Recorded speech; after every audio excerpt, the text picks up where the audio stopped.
Alors, petite actu sur automobile propre concernant Trump qui démantèle les normes anti-pollution des véhicules. Qu'est-ce qui va nous sortir encore, Trump? La loi américaine obligeant les constructeurs automobiles à réduire les consommations de carburant de leurs véhicules de 5% par an jusqu'en 2026 était une des mesures phares adoptées sous la présidence de Barack Obama pour lutter contre le changement climatique. Sous l'impulsion de Donald Trump, l'agence de protection de l'environnement vient d'abaisser l'objectif à 1,5% par an. Ah là là, ce mec, sérieux. Depuis le début de son mandat, l'actuel président des États-Unis s'efforce d'abolir les principales réformes introduites par son prédécesseur. Les normes visant à baisser les émissions de CO2 des véhicules étaient depuis longtemps dans son viseur.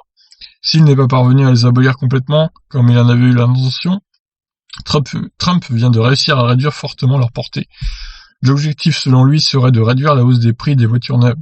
Il prétend aussi sur Twitter, comme d'habitude, que cette mesure sera bonne pour l'environnement et la sécurité, en évitant que les automobilistes conservent plus longtemps leurs vieilles voitures plus polluantes et moins sûres. En réalité, la hausse des prix des véhicules aux USA est surtout due à la croissance des ventes de modèles lourds et très peu sobres en carburant, comme les SUV et les pick-up. La nouvelle norme limite la conso max des voitures à 7,1 litres au 100 en 2026, alors que le précédent objectif était de 5 litres 2 au 100 km. Ouais, donc c'est 1 litre 9 de plus au 100. 7 litres, c'est facile à obtenir, honnêtement, quand même. Peut-être un peu moins aux États-Unis où ils sont plus autour de 9 ou 10, mais bon, c'est pas mission impossible.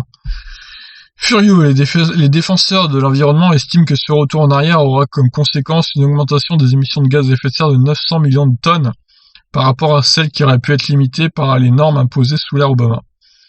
Établissant un parallèle avec la gestion de la crise du coronavirus, l'ancien président a d'ailleurs vivement réagi en reprochant à Trump de prendre des décisions insensées. Nous avons tous vu les terribles conséquences provoquées par ceux qui ont nié les alertes à la pandémie. Nous ne pouvons plus accepter les conséquences d'un déni climatique. Nous devons tous, surtout les jeunes, exiger mieux de la part de notre gouvernement à tous les niveaux et voter en conséquence cet hiver, lors des élections présidentielles. Une vingtaine d'États américains menés par la Californie contestent la réforme de Trump et comptent bien maintenir sur leur territoire l'application des normes promulguées par l'administration Obama.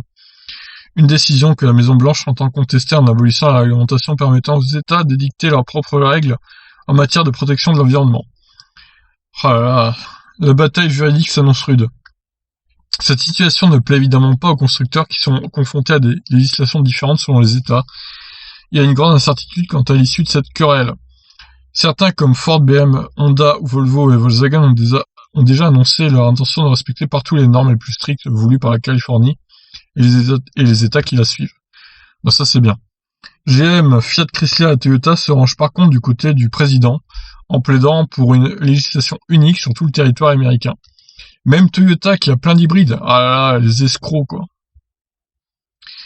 Trump n'a évidemment pas tardé à réagir. Folie dirigeant insensé, s'exclame-t-il sur Twitter à l'encontre des constructeurs qui le traitent de politiquement correct.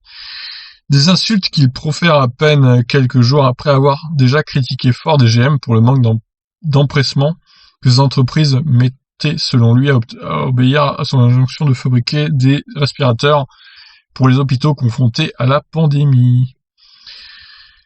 Ouais, c'est vraiment toujours du Trump, de toute façon. Donc il explique dans son tweet aussi qu'il pourrait baisser le prix moyen des voitures de $3500 apparemment. Donc, et rendre les voitures plus sécurisantes. Voilà, de toute façon c'est du Trump, tout craché. J'espère qu'il sera pas réélu cet hiver aux États-Unis, bien que j'ai quelques doutes. Je pense qu'il sera réélu parce qu'il a vraiment, il a pas de vrai concurrent en fait Trump, d'après ce que j'ai pu voir vite fait. Voilà, il y a Joe Biden peut-être qui pourrait concurrencer Trump, mais c'est le même genre de mec. Donc au final, est-ce que c'est mieux de garder Trump ou d'avoir ce gars-là à la tête des États-Unis? Je me pose la question. Bref, voilà. Qu'est-ce que vous en pensez de ça? Est-ce que vous êtes pour Trump ou pas? Vraiment, moi je suis contre lui. J'espère qu'il va virer et qu'il y aura un autre président mieux, du type Barack Obama. Mais bon, il pourra pas se représenter, Barack. Il pourrait, mais je sais même pas s'il pourrait en fait se représenter. Bref, dites-moi en commentaire ce que vous en pensez. Je vous laisse réagir. Ciao.